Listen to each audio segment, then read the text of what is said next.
If every government in the world vanished tomorrow, the money wouldn't disappear. It would still be there, moving, accumulating, compounding, because governments don't actually own the world's money.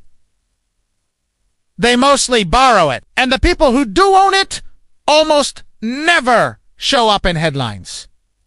They don't give speeches. They don't run for office. They don't need to. They just let the system do what it was designed to do. This matters now because we're living through a strange moment. Governments are broke on paper. Debt numbers look fictional. Trillions are created with keystrokes. Inflation keeps showing up uninvited. And yet, somehow, real wealth keeps concentrating quietly, predictably upward. So, the obvious question is not, where did the money go? The real question is, who was it always going to? To understand that, you have to unlearn something most of us were taught. We grow up thinking money flows like this people. Earn it. Governments. Tax it. Governments. Spend it. And the economy keeps spinning. That's the story. The real flow is different. Money flows toward whoever controls assets, credit, and time. Everything else is decoration. Let's start small. A single dollar. You earn it. You save it. You feel responsible. Maybe even proud. But that dollar doesn't sit still. It moves into a bank. The bank lends it. That loan creates more money. Interest appears. Not because anyone worked harder, but because time passed. That interest doesn't belong to you.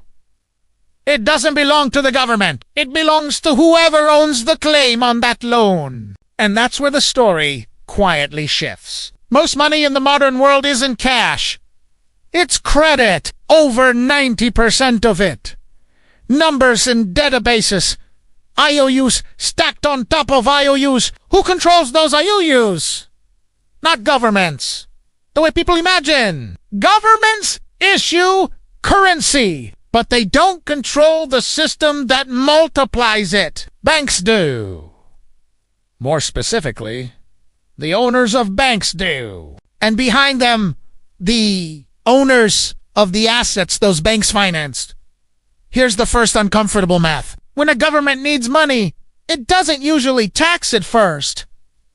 It borrows it. It issues bonds, promises to pay later, with interest. Who buys those bonds? Sometimes central banks. Often pension funds, insurance companies, sovereign wealth funds, asset managers, institutions that represent pools of private capital. And those institutions, they are owned by shareholders, not voters, not citizens, shareholders.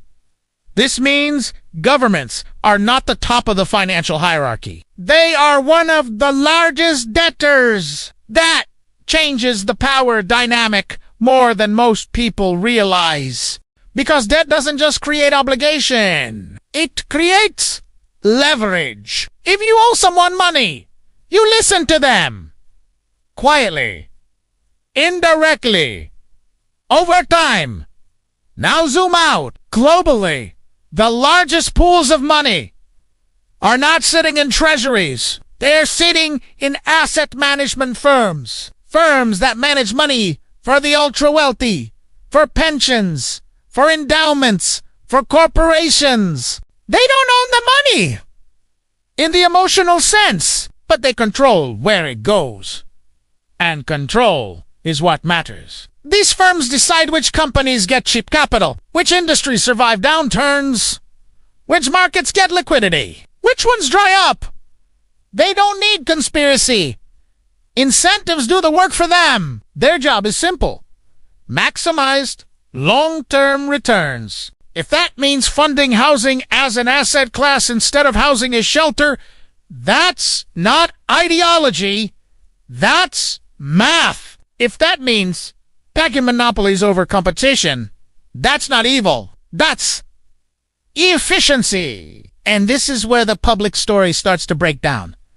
We're told markets are free. We're told competition keeps things fair. We're told governments regulate excess, but regulation moves slower than capital. Always has. Capital can leave overnight. Governments can't. So policies quietly adapt. Taxes get complex. Loopholes appear. Enforcement becomes selective, not because anyone planned it, but because systems bend toward whoever can exit fast, and the largest pools of money can exit instantly. Here's the irony. When people say the rich don't pay taxes, they imagine illegal behavior. Most of it isn't illegal at all. It's structural.